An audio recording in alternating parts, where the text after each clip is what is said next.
Hello everyone and welcome back again to my channel. My name is Gloria, and if this is your very first time here, I want to say thank you so much for joining us on this video. In today's video, we're going to be talking about driving in Canada. I'm sure you must have seen this from the title.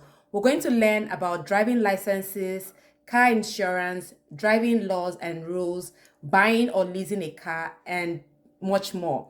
So stick around, don't go anywhere. Tell a friend, and we'll start right now.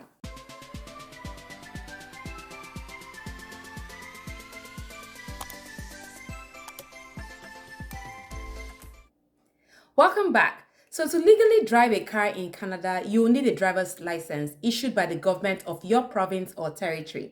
You must have it with you whenever you're driving your car in Canada. Otherwise, you want the police officers to drop you. If you have a valid license from your home country, you'll probably be able to use this to drive in Canada for a short time after you arrive. I always tell people that the first 3 months when you come to Canada, you are able to drive with your license from back home. So check with the government of your province or territory for details. If you plan to use a foreign driver's license in Canada, you should get what we call an International Driving Permit, IDP, in your home country. What will the IDP do? An IDP will give you a translation of your license into either French and English or English. The process to get a driver's license in Canada depends on your province or territory, where you live, and on your driving background. It might include things like a written exam on the rules of the road. You also get a study guide to help you with this, 1 or 2 driving tests. If you're looking to come to Ontario, we have 3 tests. One is the exam, which tells you, which is written on the online. You would have to learn the rules of the road and the signs and symbols. The other 2, one is called the G2. The first one, the written test, is the G1. The drive test, the very first drive test, is called your G2, and then the final G, it's called a G class driver's license. Now, I've talked a lot about this in my other video, so if you have not yet watched that video, please go watch it so that you can know what kind of licensing that is needed in Ontario. You may choose to pay for driving lessons to get ready for your driving test. You can search online by doing a Google search. Once you have a license, you will have to renew it every so often. It will tell you the expiry date on your license number, on your license card. So you also have to check in with the transportation department in your province or territory to find more about the driver's exams, the license, and driving lessons. Some people pay a drive instructor to teach them how to drive for a period of time until they get their license. You can do that as well. Now, let's go into car insurance. It is illegal to drive without car insurance in Canada. In your hometown or home country, if that is allowed, here in Canada, it is not allowed. If you own a car, you must get insurance coverage. If you regularly drive a car that belongs to a relative or a friend, you should make sure that you are listed on their car insurance plan. You not having your name is not on that insurance plan is not too good, because if the cops drop you or park you, they're going to ask you who owns the car. You can get different types of car insurance plans, including coverage for either or both. 1, injuries to yourself and damage to your car, or the cost of damages and injury to others if you are at fault in an accident. Your car insurance cost depends on the plan you choose and different factors like your age, your driving record, your living location, and your driving experience. The cost also varies between different insurance companies. So for this reason, you should do 2 things.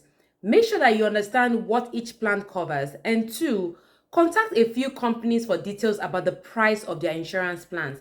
Don't just call one company and they tell you the price is $500 for the year or $1,500 for the year, and you will choose that company. There are other companies or private companies that would offer far less than that amount.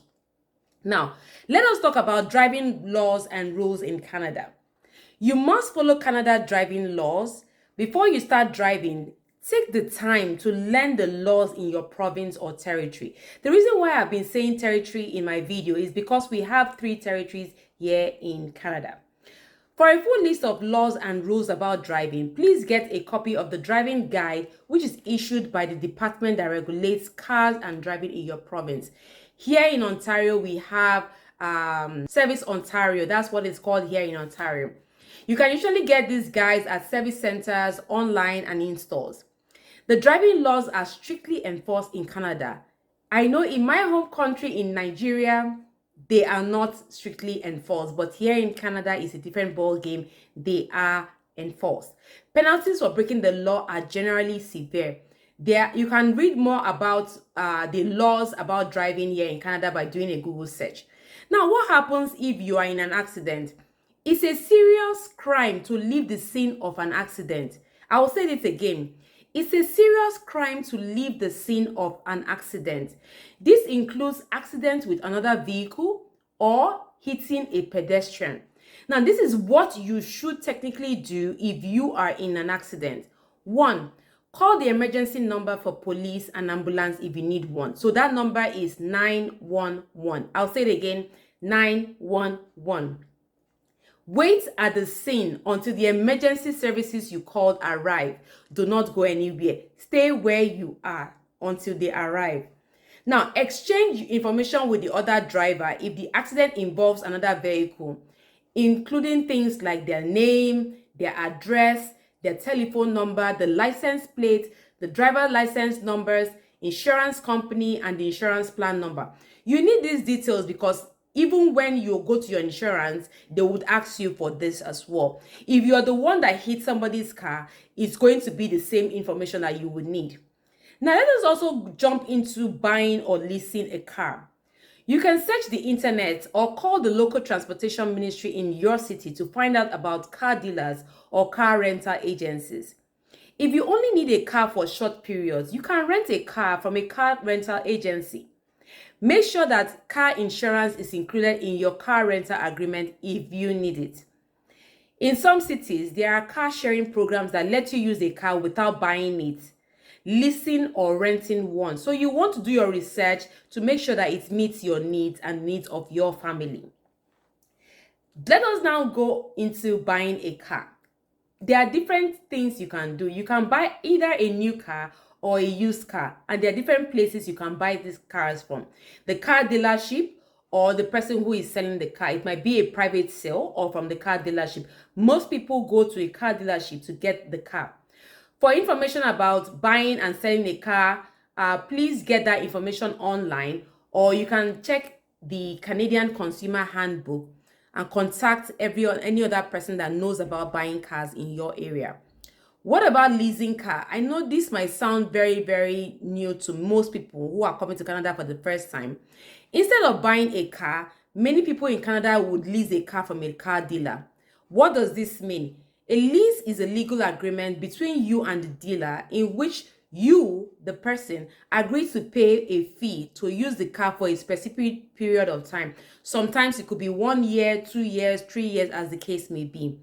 The other agreement is that you return the car to the dealer in good condition after that time ends. So what it means is that you have an agreement with the car dealer and tell them that I'm going to lease your car for 1 year, and after my 1 year period, I will bring it back to you in good condition. Since lease is a legal agreement, please make sure that you understand the terms and conditions of the lease before you sign it. It is very, very important for you to know what you're signing before you put your signature on it. Now, in terms of safety, because your car has to be in good condition to be on the road. In my country, we call it roadworthiness. Your car has to be roadworthy to be on the road because it has to be safe for yourself and for other drivers. Now, there's information about what drivers can do to improve road safety by checking the Canada Safety Council website. It is important that you become familiar with safety issues that are related to things like winter driving. Many people who are coming from warm countries like African countries that have never seen winter before, they will be new to driving in the winter. They don't know how to drive in the winter. So this is one of the reasons why people would ask other people to give them a lesson or two in driving before they start getting on the roads. Most times, most people who come to the country newly would ask to learn how to drive in the winter period because it is easier for you to learn in the winter time because the roads are very, very icy and some of you have never driven in those roads. So I would recommend that you learn how to drive in the winter time. Snow and ice are very major driving hazard in most of Canada. So it is very important for you to drive slowly in any snowy and icy conditions. It's also a good idea for you to buy special winter tires for your car. It is mandatory in some provinces. There are some places that will tell you that you need to have some places that you can use summer tires. They call it all season tires, while there are some places that after some time they have to change their tires. Personally, I know for myself and some other friends, we usually will change our tires twice a year, during the summertime, during the fall time, and then when it's time for winter, that's the only second time that we change our tires. If you have any questions about the things that I've mentioned in this video, please do well to let me know in the comment section. If I was too fast and you missed some point, you can always rewind this video and listen to it again. If there was something that I actually missed from this video, please let me know in the comment section. I hope that you did enjoy watching this video. If you did, please don't forget to give this video a thumbs up, and don't forget to like this video, share this video with your family, your friends, your loved ones, and those who are looking to come to Canada, so that they can know the kind of things that are required or they need to learn or know before they come to Canada.